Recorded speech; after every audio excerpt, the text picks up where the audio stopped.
Hello dears, എല്ലാവർക്കും ഗീത ഗോവിന്ദം പുത്തൻ promo വിശേഷങ്ങളിലേക്ക് സ്വാഗതം. അങ്ങനെ നമ്മുടെ പുതിയ പ്രൊമോയിൽ മാർഗഴി അവിടെ ആൾമാറാട്ട കളിക്ക് വേണ്ടി തയ്യാറായി വന്നിരിക്കുകയാണ്. അതും ദിവസത്തിന് 5 ലക്ഷം രൂപ വീതം കൊടുക്കാമെന്ന തീരുമാനത്തിന്റെ പുറത്തോട്ടോ. അപ്പൊ നമ്മുടെ സത്യദാസും നമ്മുടെ അനാർക്കലിയും സമ്മതിക്കുന്നുണ്ട് ഓരോ ദിവസത്തിലും 5 ലക്ഷം രൂപ വീതം തരാമെന്ന്.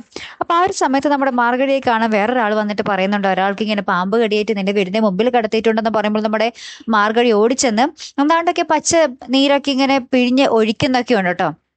അപ്പൊ തന്നെ അവരുടെ ആ ഒരു കാലിൽ ഒരു വിഷയമായിട്ടതൊക്കെ പോകുകയും അവരിങ്ങനെ തിരിച്ച് ജീവിതത്തിലോട്ട് വരുന്ന ഒരു ദൃശ്യങ്ങളൊക്കെ തന്നെയാട്ടോ പിന്നീട് നമുക്ക് കാണുവാൻ സാധിക്കുന്നത്. പിന്നീടുണ്ടല്ലോ അറയ്ക്കൽ വീട്ടില് നമ്മുടെ വിജയലക്ഷ്മി അമ്മ നമ്മുടെ ഗോവിന്ദിന് വേണ്ടി ചക്കയൊക്കെ മുറിച്ച് സെറ്റ് ആക്കുക. അപ്പൊ നമ്മുടെ രാധികാമ്മ വന്നിട്ട് വലിയ കാര്യത്തിന് പറയുന്നുണ്ട്, ഗോവിന്ദിന് ചക്കയൊന്നും പറ്റൂല, അവന് വയറിന് പിടിക്കൂല എന്നൊക്കെ പറയുന്നുണ്ടേ. അപ്പൊ നമ്മുടെ ഗീത് പറയുന്നുണ്ട്, രാധികാമ്മയുടെ ഭരണം തീർന്നതിന് പിന്നാലെ ഗോവിന്ദേട്ടൻ എന്ത് കഴിച്ചാലും കുഴപ്പമില്ല എന്നൊക്കെ പറയുന്നുണ്ടേ. അതിന് പിന്നാലെ നമ്മുടെ ഗോവിന്ദ് അറയ്ക്കൽ വീട്ടിലേക്ക് വരുമ്പോ തന്നെ ആ വീടിനുള്ളിലോട്ട് കയറിയിട്ടില്ല, പടി വരെ എത്തിയിട്ടുള്ളൂ. അപ്പൊ തന്നെ നമ്മുടെ രാധികാമ്മയെ വരണം കൂടി പോയി പറയുന്നുണ്ട്, ഗേതുവിന് അറിയാം അനാർക്കലിയുടെ മകൾ എവിടെയാണെന്ന്, പക്ഷെ അത് നിന്നോട് ഒളിച്ചു വെക്കുന്ന എന്തിനാണെന്നൊക്കെ ചോദിച്ചിട്ട് നമ്മുടെ ഗോവിന്ദിന്റെ ഉള്ളിൽ നമ്മുടെ രാധികാമ്മ ഗീതുവിനെതിരെ ഇങ്ങനെ ഇപ്പോഴേ തന്നെ ആ ഒരു വിഷം കയറി തുടങ്ങിയിട്ടുണ്ട് കേട്ടോ. അപ്പൊ എന്തായാലും കാത്തിരുന്ന് തന്നെ കാണുമ്പോൾ അടുത്തൊരു വീഡിയോ വരുന്നത് വരയ്ക്കും ഗുഡ് ബൈ.